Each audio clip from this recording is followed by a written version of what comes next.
मेरे शिशु, क्या तुम बाहर नहीं आओगे? मैंने वहीं से मैं तुम्हें वो कथा सुनाऊंगा कि भगवान शिव का त्रिशूल तुम्हारा कुछ नहीं बिगाड़ पाएगा, कुछ नहीं बिगाड़ पाएगा। मेरे पिता ने राजेंद्र परीक्षित मुझको जो पावन कथा श्रवण कराई है, जिस कथा में मुझे भक्ति मिली, मुझे ज्ञान हो गया, और जब ज्ञान हो गया मुझे वैराग हो गया। वैराग कैसे? प्रत्यक्ष तुम्हारे सामने है। कैसा वैराग? पिता ने कथा सुनाई, मैंने कथा को श्रवण किया।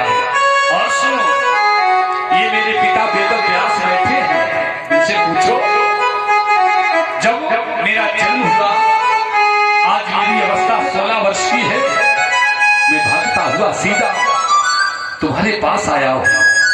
मार्ग में मेरे पिता मुझे बेटा बेटा कह के बुलाने लगे। मेरे पिता मुझे बेटा कह के बुलाने लगे। उसी समय क्या हुआ?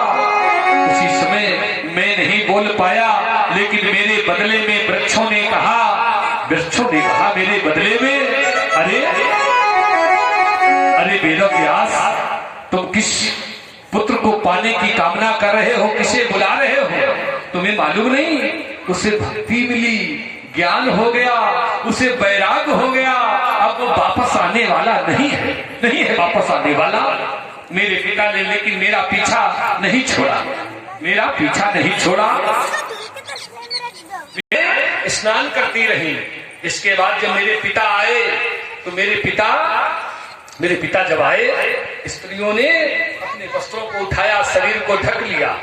मेरे पिता वेद व्यास खड़े हो गए, उन देवंगनाओं से कहने लगे, ये बताइए, अभी मेरा बेटा 16 वर्ष जिसकी अवस्था है तुम्हारे सर के सामने से निकल गया, तुम लोगों ने अपने शरीर को नहीं ढका, और जब मैं आया तो तुमने अपने शरीर को क्यों ढक लिया? बोलो। उन देवंगनाओं ने कहा मेरे पिता से, अरे वेद व्यास, तुम्हारे पिता है? मेरे पिता जब आए, देवंगनाओं ने कहा, अरे वेद व्यास सुनो, तुम्हारा बेटा जो अभी जवान था, जो सामने से निकल गया, उसे भक्ति मिली, ज्ञान हो गया, और उसके अंदर वैराग हम सबने देखा। वैरागी से पर्दा क्या? वो तो वैरागी है, और आप माया में लिप्त हैं। आप अपने पुत्र के मोह से दौड़े पीछे जा रहे हो। अरे वेद व्यास, अब तुम वापस चले जाओ। मेरे पिता वापस चले आए। मैं भागता हुआ तुम्हारे पास आया हूँ राजेंद्र परीक्षित। बोलो क्या सुनना चाहते हो? कि तोता के पढ़ावन में गड़िका ने बांध लियो, और हाथी ने बांध लियो प्रेम के पुकारन में। कि थोड़े से माखन में गोपिन ने बांध लियो, और कुबजा ने बांध लियो प्रेम के पुकारन में। कि झूठे चार बेरन में सबरी ने बांध लियो, और केवट ने बांध लियो चरण के पखारन में। कि मुट्ठी भर चावल में सुदामा ने बांध लियो, और द्रौपदी ने बांध लियो कच्चे चारी धागन में। द्रौपदी ने बांध लियो चार कच्चे धागन। छवि छात सो नाथ छकाए रहो, अहो बाके बिहारी यही विनती, मेरे नैन से नैन मिलाए रहो। बोलो गोविंद भगवान की जय हो। आज पावन भक्तों कहने लगे, अरे चिंता ना करो, अब मैं तुम्हें वही कथा सुनाने के लिए आया हूँ, वही कथा सुनाने के लिए आया हूँ, वही कथा सुनाऊंगा। कहने लगे, बोलो सर्वप्रथम क्या सुनना चाहते हो? बोलो। क्या चाहते हो सर्वप्रथम सुनना। कहने लगे महाराज मैं सर्वप्रथम सुनना चाहता हूँ, मैं जानना चाहता हूँ। आज कहने लगे कि जित शनो जित श्वासो जित संघो जितेन्द्रिया स्थूले भगवतो रूपे मना संधारे।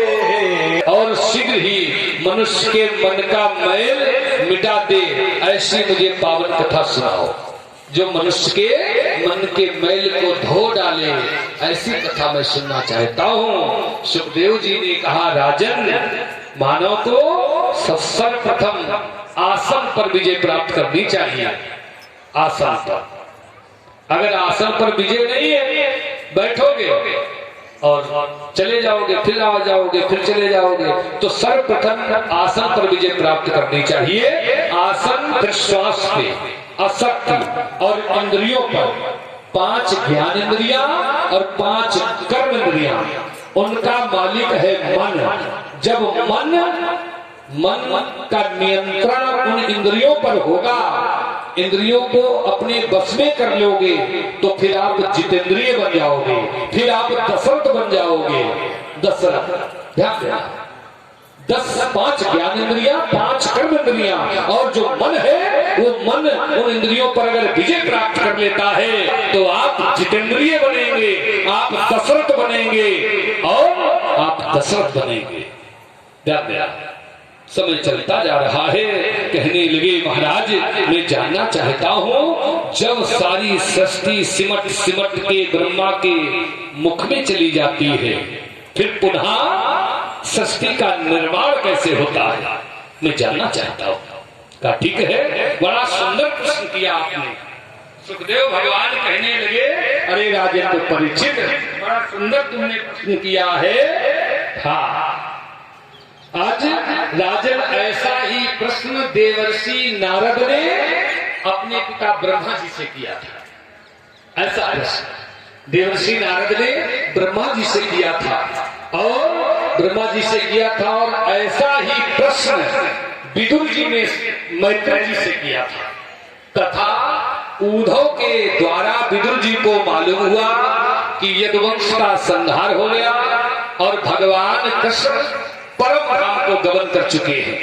तभी वो भ्रमित होकर और तीर्थ यात्रा करते हुए मैत्रेय जी के पास पहुंचे, और तब मैत्रेय जी से विदुर जी को मालूम हुआ, और विदुर जी को सृष्टि के निर्माण के विषय में भगवान की लीला अवतारों का ज्ञान कराया गया।